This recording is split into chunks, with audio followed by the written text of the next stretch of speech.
from Ken. This is just to further add proof to that being in the account, where they say, perhaps, maybe you need a break from Salem, just like how I need a break from Apoy. Maybe you could have an account that makes you be someone else. And then another message from Ken where it says, the three a person on YouTube genders, attaching these three images. And they say, dare I ask for the reverse of NB a person on YouTube, female without eyebrows. Leafy. Yeah, there's a lot of stuff like this and a lot of talk like this is very common in the object show community. I remember all too well. There's a lot of overlap with the art community as well, specifically like on DeviantArt and just like the depravity of like Birdie and stuff. There's a lot of overlap in those communities, and I think you guys can kind of see why. Worse, but it's what I'm opting for because my third option is just ending it, and I feel like that's a bad idea for a reason I can't really grasp right now. I hope that you end up being okay because you genuinely do not deserve any of the flack you got simply for existing, and I just really miss.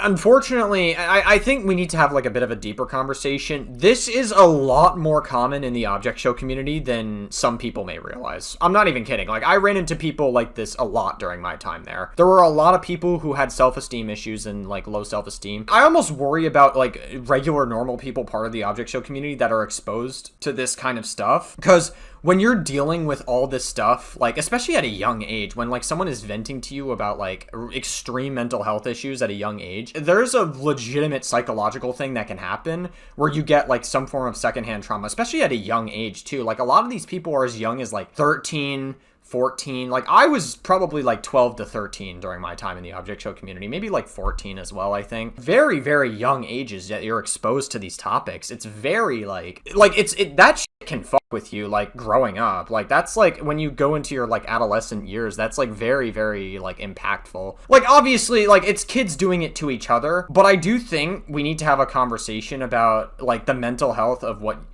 younger people and what they go through. Some of them do have legitimate rough home lives, but like other people, I feel like it's a big part of it is because they're exposed to other stuff like this that can also make them feel a certain type of way. So I think it's like important that we have productive conversations about that particularly. I think that's I would like to see more conversations happen about that.